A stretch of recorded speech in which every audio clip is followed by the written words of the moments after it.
జీ5 app download చేసుకుని పూర్తి ఎపిసోడ్లని ఉచితంగా చూడండి. చీరల్లో పద్ధతిగా ఉన్నావని అందరూ అనుకుంటున్నారు. నీ ఒరిజినల్ కాస్ట్యూమ్స్ ఇవా? నిహారిక బట్టలావని? అవును శ్రీకర్ గారు. మరీ ఐటమ్ సాంగ్ డ్రెస్సుల్లా ఉన్నాయి కదా.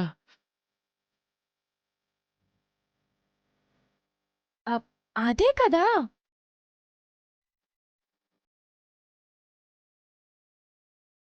నిహారిక, నువ్వు చాలా ట్రెడిషనల్ అనుకున్నాను. What is this Niharika? ఇలాంటివి మా వంశంలో ఎవ్వరూ వేసుకోలేదు, వేసుకోరు కూడా. ఇవి బయట వాళ్ళు చూస్తే మా ఫ్యామిలీకి ఎంత పరువు తక్కువ.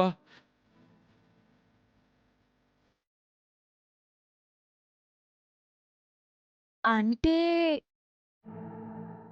ఆంటీ వాళ్ళను నువ్వు మోసం చేసావన్నమాట. దొరికిపోయింది, ఇక తప్పించుకోలేదు. అమ్మ చేతిలో దెబ్బలు తప్పవు, అమ్మ బయట దొంటేయడం తప్పదు. నీకిలాంటి అలవాట్లున్నాయని మాతో ఎందుకు ముందే చెప్పలేదు? మా ఇంటి ఆచారాలు పద్ధతుల గురించి తెలిసి కూడా ఎందుకు ఇలా చేశావు? మాట్లాడవే. మౌనంగా ఉంటే ఇంకేమని అర్థం చేసుకోవాలి? మౌనంగా ఉందంటే ఒప్పుకున్నట్టే కదా నాన్న. ఇంత నమ్మక ద్రోహమా? మోసం చేసేదానిలా కనపడుతున్నానా నీకు? నమ్మక ద్రోహం చేయడం కంటే చావడం మంచిది. మరి వీటికేం సమాధానం చెప్తావు? నేను పట్టు చీరనే పెట్టుకున్నాను, కవర్లు మారిపోయినట్టున్నాయి. ఇవి కావ్యమనుకుంటా.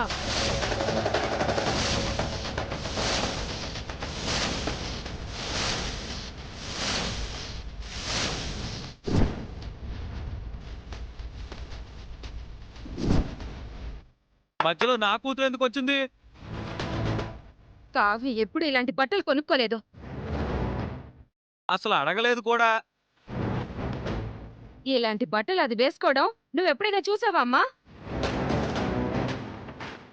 నేరం ఒకటిది, నిందొకటిది అన్నట్టుంది. మధ్యలో నా కూతురు నిరికించేసావేంటి?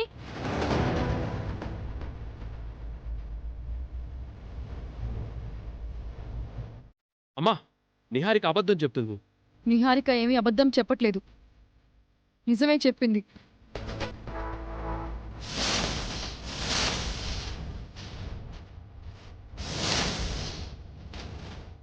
నీకేమైనా మతిపోయిందా లావణ్య? ఇదంతా పెద్ద కుట్ర, దగ, మోసం. కావ్య బట్టలని మేము అనలేదు కదా బావా, మీ పార్టీ వాళ్ళే అంటున్నారు కదా. అసలు ఈ గోలంతా ఎందుకు? కావ్యని పిలిచి అడిగితే సరిపోతుంది కదా. కావ్య,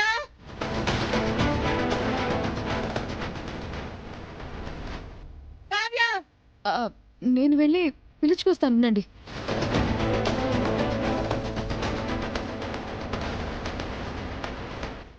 నా కూతురు అమాయకురాలు,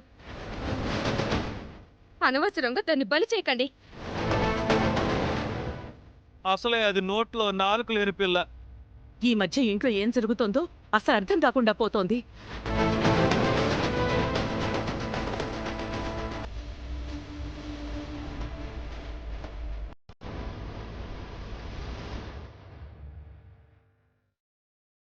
ఇవి నీ బట్టలేనా?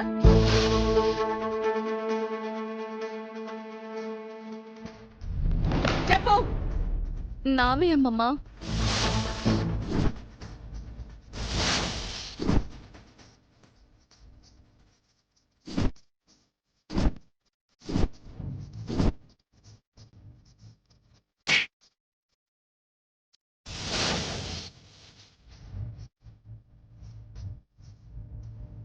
నువ్వు ఇలాంటి వేషాలు కూడా వేస్తున్నావా?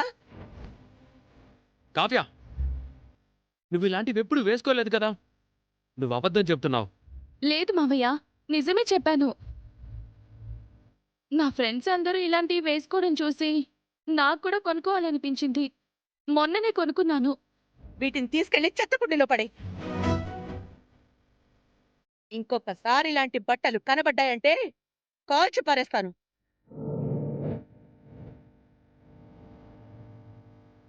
పిచ్చి పిచ్చి వేషాలు వేసి ఇంటి పరువు తీయకు. అర్థమైందా? సరే తాతయ్య. మీరు ఈ అవని మాటలు విని నన్ను అనుమానించారు. మాట అనే ముందు నువ్వు కూడా ఆలోచించుకోవాలి కదా అవని. మమ్మల్ని రెచ్చగొట్టేసరికి మేం కూడా నిహారికని అనుమానించాం. నీ మాటలు విని మేము పెద్ద పెద్ద నిర్ణయాలు తీసుకునుంటే ఏమై ఉండేది?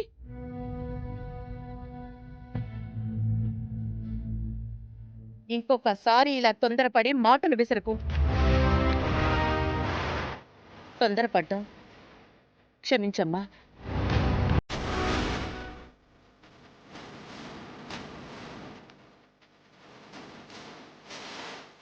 ఇలా రావే.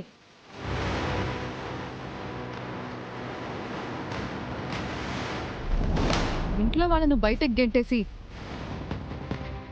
నువ్వు ఈ ఇంట్లో పర్మనెంట్ గా ఉండిపోదామని అనుకుంటున్నావా? మిమ్మల్ని పెళ్లి చేసుకోబోయేది నేను. కాబోయే భార్యని నమ్మండి.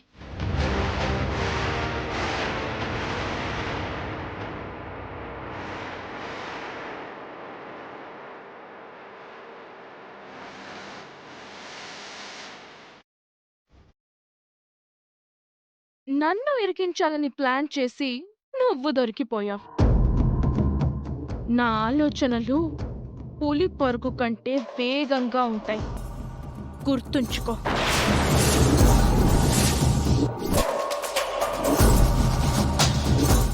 నేను పబ్కి వెళ్ళడం ఈరోజు క్యాన్సిల్ అయి ఉండొచ్చు. నీకు మాత్రం పెద్ద దెబ్బ పడింది.